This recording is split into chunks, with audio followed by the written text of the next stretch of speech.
What contributes to the high rate of deaths at initiation schools? And is the Eastern Cape failing to curb deaths of initiates? And what is the role of women at initiation schools? And are initiation schools still relevant in 2016? What time is it? It's question time.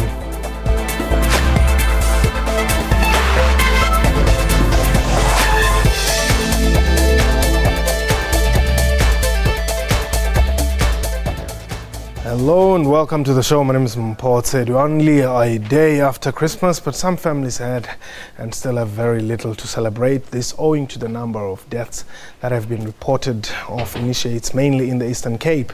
This has once again brought to question the relevance of the practice and whether these deaths can be curbed. My guest today is a young woman activist and leader, Anele Mdashi. She's a social commentator who was born in the Eastern Cape, in Bizana to be precise. She joins us today not because she's an expert on initiation schools, but because she's a young woman, black woman, Xhosa woman from Bizana in the Eastern Cape, who has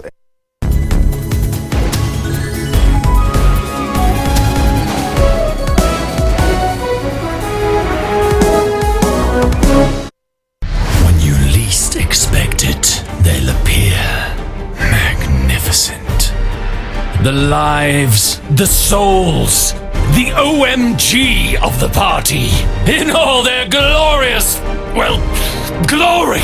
Ah, yes. We salute you, party comrade, with a bottle of Clip Drift brandy and a 6-pack of Savannah Dry or Light combo for just 160 Rand from Tops at Spa.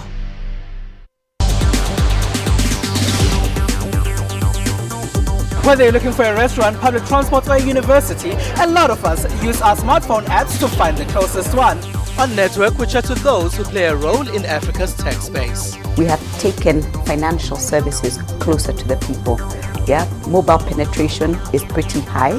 Apple take 30%, keep 70%. On Network, we give you Africa's social media and technology news. That's Network with Ms. Phumelele Zondi every Sunday at 7:30 p.m. Central African Time.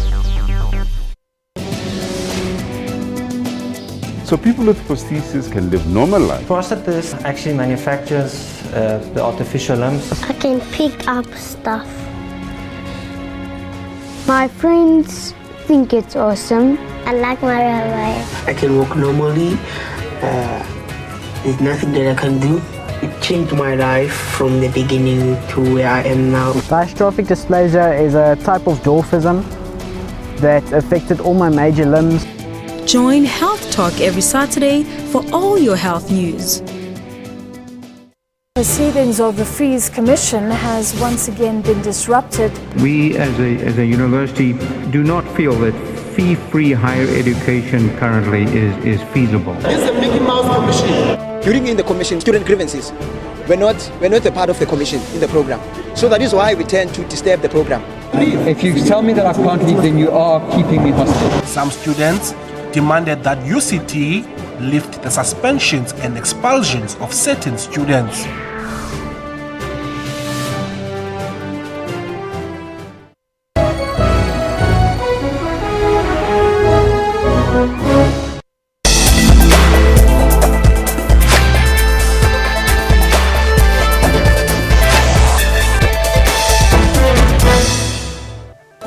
What makes January the most unpopular month when it comes to money matters?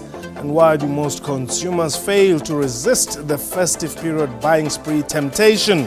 What is the role of a financial planner? Which is the best option between saving and investing? What time is it? It's question time.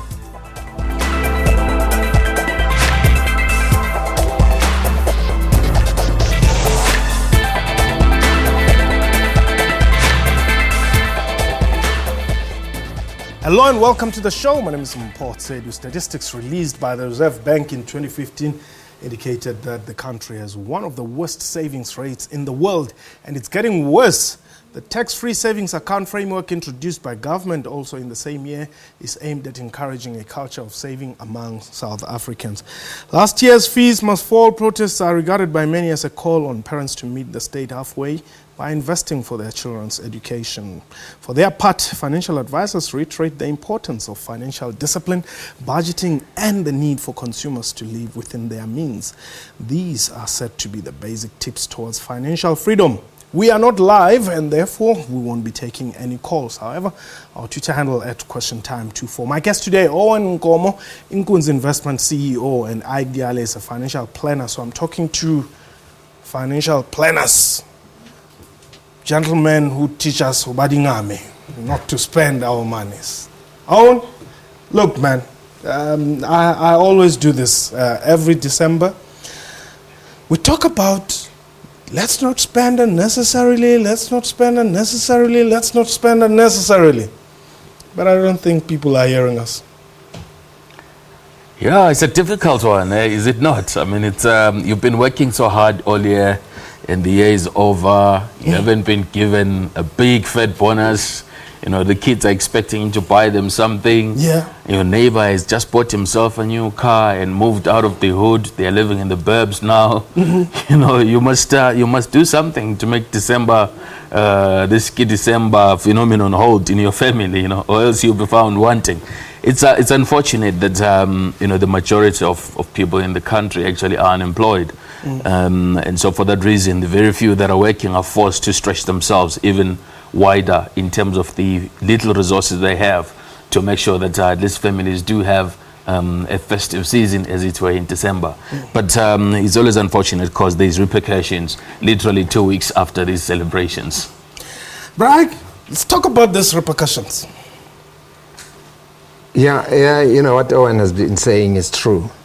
But perhaps it also has to do with the generation gap in that I'm tired in life. Yeah. And I don't see the importance of the festive season.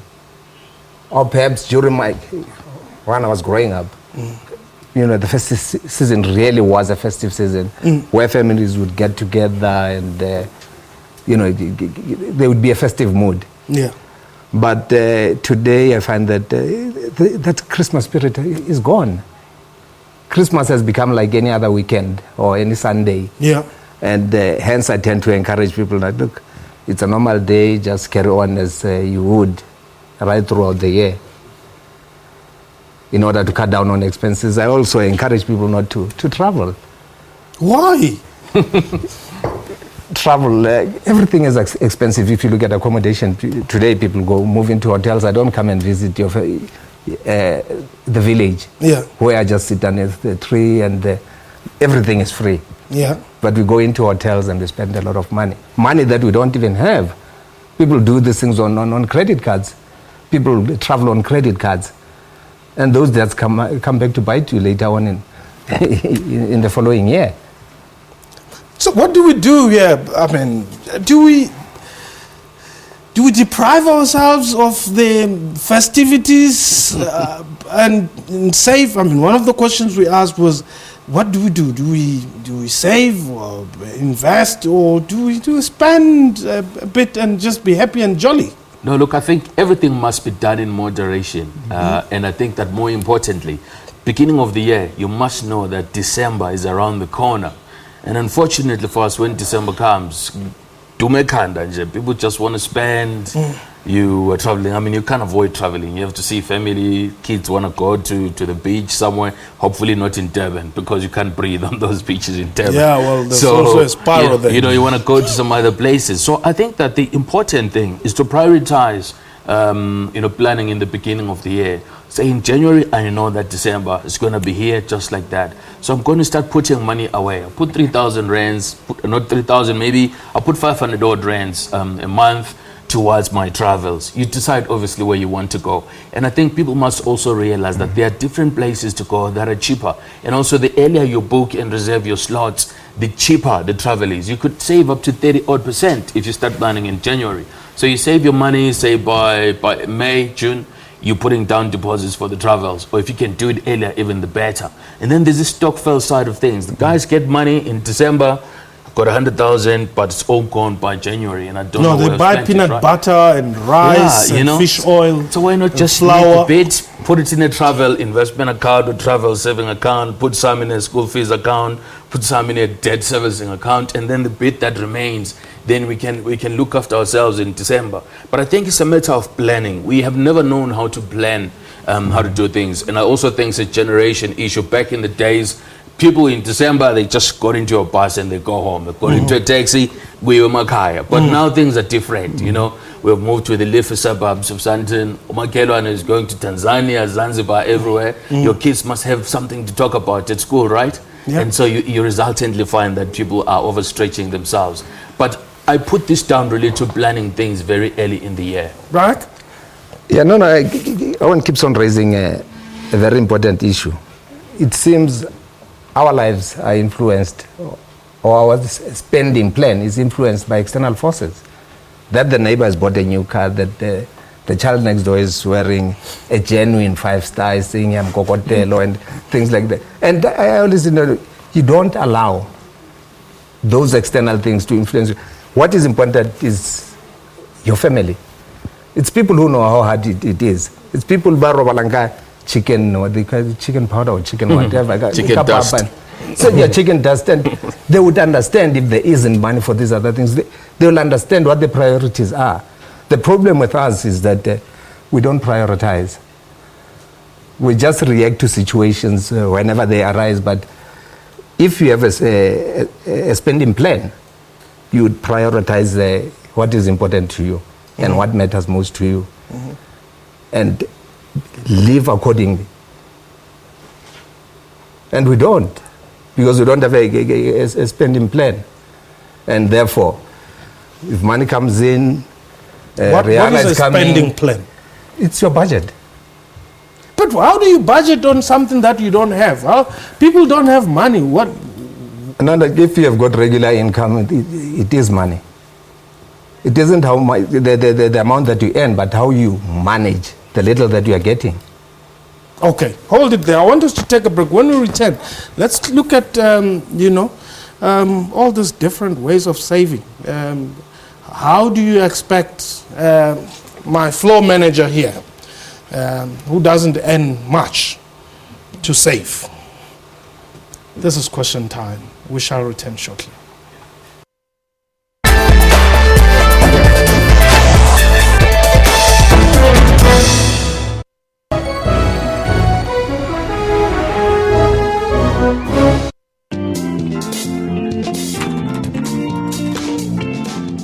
There must be something.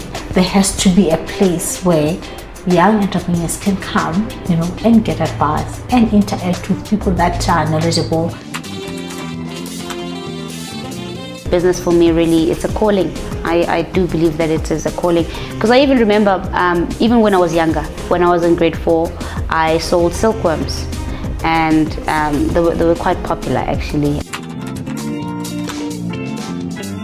I was making a New York brand in South Africa. Being very proud of being a South African, I wanted to make it proudly South African. For more inspiring stories, stay tuned to Bupilong every Friday.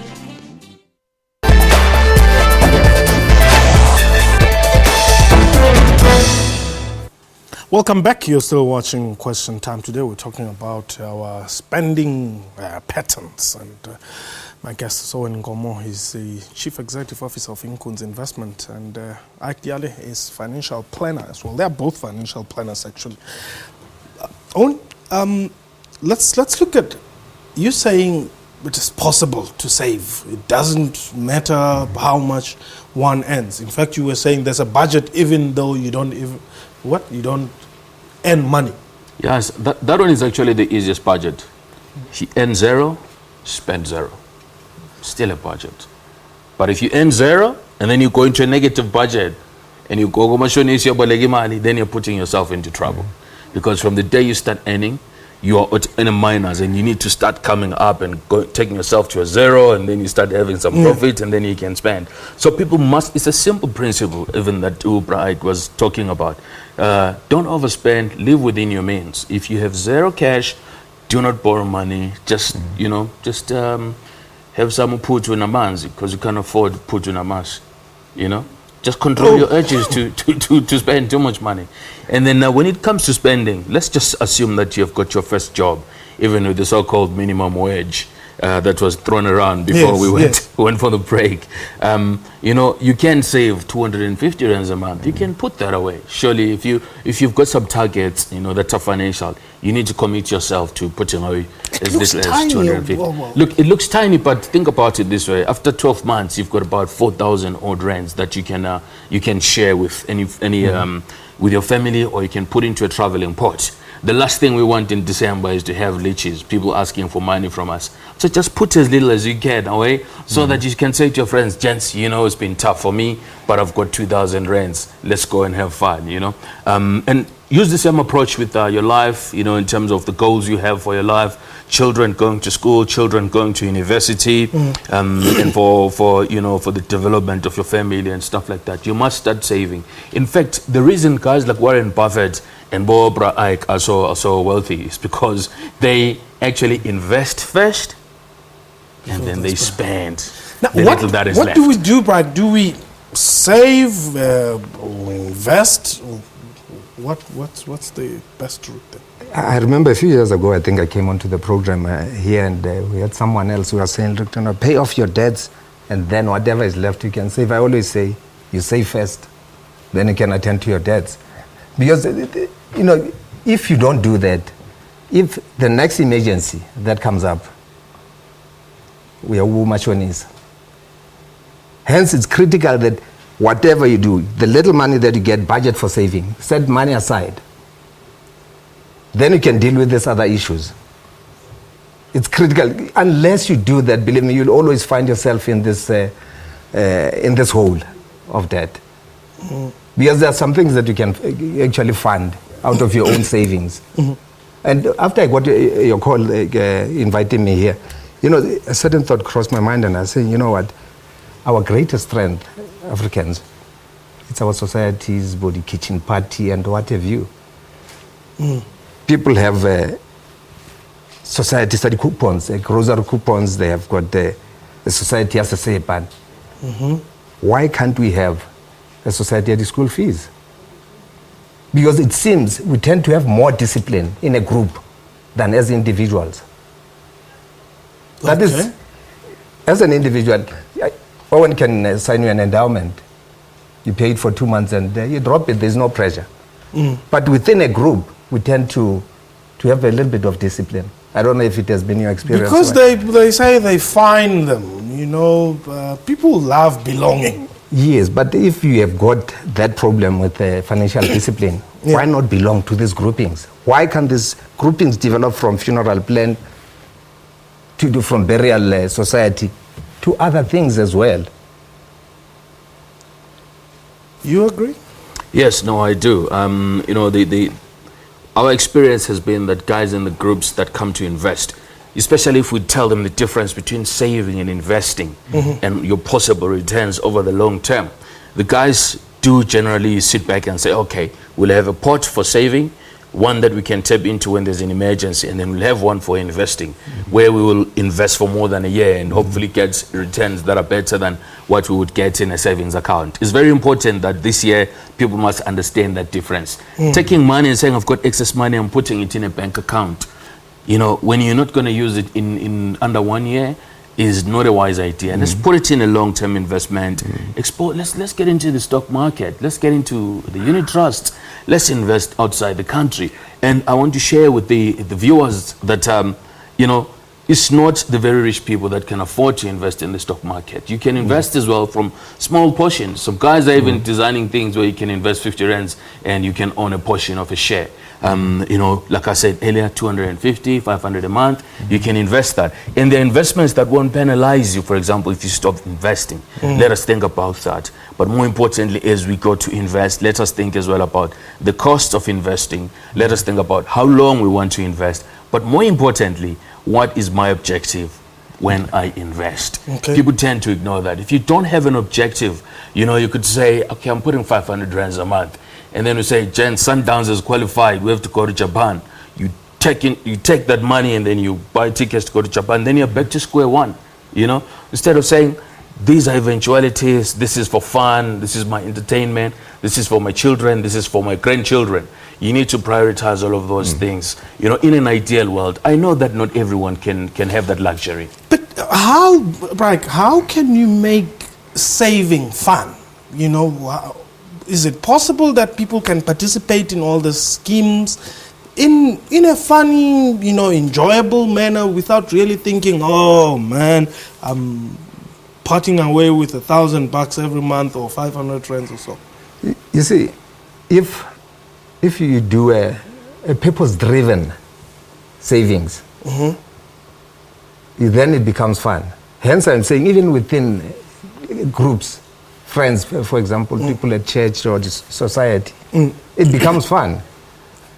Because over and above, say you're saving 100 rand in this group that you have, there'll be 20 rand for drinks or for lunch or whatever. It becomes fun in that way, and you're able to interact with other people. On your own, believe me, you don't make it. No man is an island. You pick up ideas from other people. Other people tell you how they are managing. The one thing that you should avoid is to belong to a group of people who are failures, because you then get caught up in that as well. You know, I remember I was talking to a client and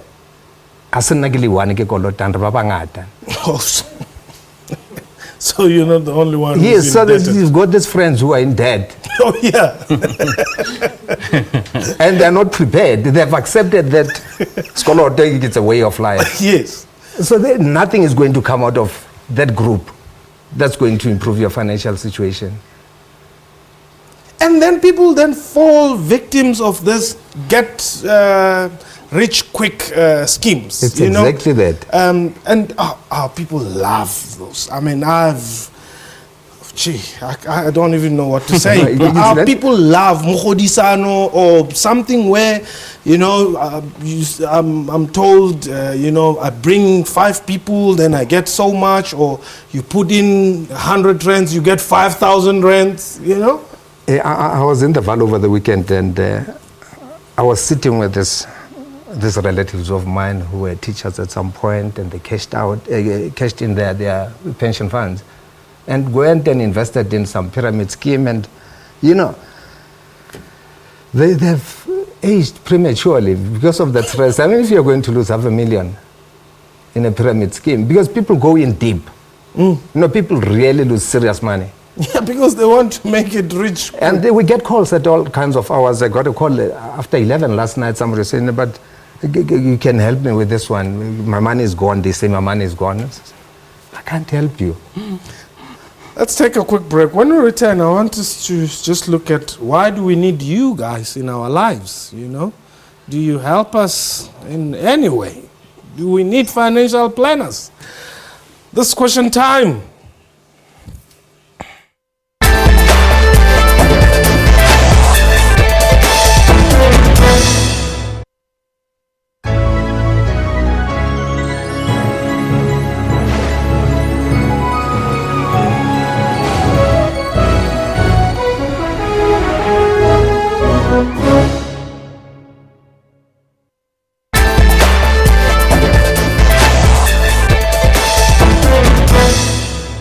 Welcome back. You're still watching Question Time. Today we're talking money matters. Owen Ngoma is my guest, and Bra Dial is also here. They are both financial planners.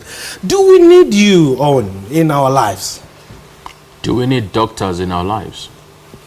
That's a question to ask. So you are the money doctor? Definitely. I think, you know, we know there's Panado out there. We know there's Grandpa. We know there's all of these things.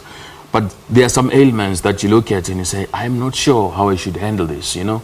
You can't get, for example, you know, some inflammatory because you feel pain in your head. You need to go to a specialist who's going to sit you down and say, okay, and assess your problems. And then you put all your issues on the table. I've got children, they're going to school, I'm paying for a house, I'm paying for a car, and I have these goals on the side. Is there any way you can look at all of these things professionally and give me ideas in terms of how I can prioritize my budgeting, my planning, my investments? You know, I mean, you're not an expert. Man on the streets is not an expert in investing, but I won't say as well that they're an expert in spending.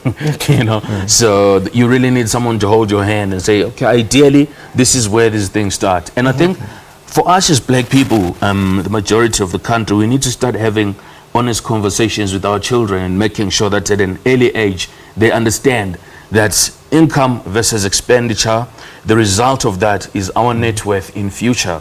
So the people who can teach you that equation properly are very well trained and highly experienced investment managers and financial planners who have been in the industry for a long time. And you will easily pick up on these guys because they're not talking about very quick returns. They're talking about long-term investing, patience. They're talking about committing to your long-term goals as well. Yeah. Braik, let me give you an example here. What happens with somebody who takes home 10,000 rand but has expenses that basically take 80% of his or her income within a day? I mean, the reality of the matter is people get paid today, and before the end of the day, they already don't have money. I think the most important thing to look at here is, where is this money being spent? What are you spending it on? Most of it, believe it or not, it's unnecessary. It's clothes and food. That's exactly the point that I'm making, that if you earn 10,000 rand and go and buy a 3 Series, the repayments are 5,000 rand, the insurance is around 3,000 rand because of your age. And you then change your lifestyle and you go and eat in Sandton and Rosebank. How do you expect to really Because that's where have money? That's where all my friends are eating. Yeah, no, but you cannot. Hence, I'm saying, look, if you can analyze most people's budgets, yeah, you find that it's very frivolous things that they spend money on. People get into debt not because they are spending money on important things. It's very silly things. So my friends are going to Zanzibar, therefore I'm going to Zanzibar. Yeah, well, I mean, these are my boys. How can I belong and not be part of the trip? But what do you then tell somebody like that who's got this problem that indeed they get paid today and the money is finished? Okay, and I'll tell you a story. I think it was in 2001. Did we have the last? 2008. In 2008, I got a call from someone. I was writing for City President and says, I'm in a serious situation here. What's your story? This guy had an income of 800,000 rand a month. A month or a year? A month. Okay. He was driving the Lamborghini. The wife was driving something else, and he was living in in a penthouse. 40 million rent house. Okay. And he says, my income has dropped to 200,000. I said, get rid of the house, get rid of the car. And he dropped the phone on me. Yeah, because you were telling him you cannot finance those things. You weren't making sense. How do you expect the brother to just drop the Lambo? No, but you cannot finance them out of 200,000. Okay. It's a fact. So get rid of the expense. It is the expense. It isn't the Lamborghini. It's the expense that we are talking about here. And I'm trying to advise him to cut down on those. My director says some of them, it's the partners who are more expensive. Choose wisely. A friend of mine who is with Old Mutual, he was saying that he met a colleague then in a shopping mall somewhere in the north, and he was with this lady who was almost the same age. She had rollers on her hair and slippers, and they had a few plastic bags. And about a month later, I met her with this young thing, with a trolley full of things, and so they stop and chat, and this friend of mine says he had this perplexed look on his face, and this guy says, look, let me explain. That one that you met the other day, it's my investment. Okay. This one is my interest. Okay. But interest always attracts tax. Okay. Gentlemen, we've run out of time. Where do we find you?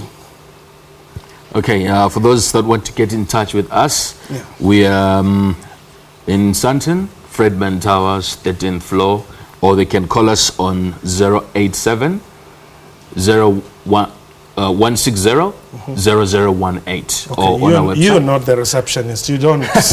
Just try that number again. Okay, it's 087 Yeah. 160 0018. Okay, right. Yes. My cell number is 078 775 0802. My landline is 011 292 2363. Okay. Well, let's hope you'll save a lot of people out there. But that was question time from me and the crew. Have yourself a wonderful time. Have a and spend wisely if you've got.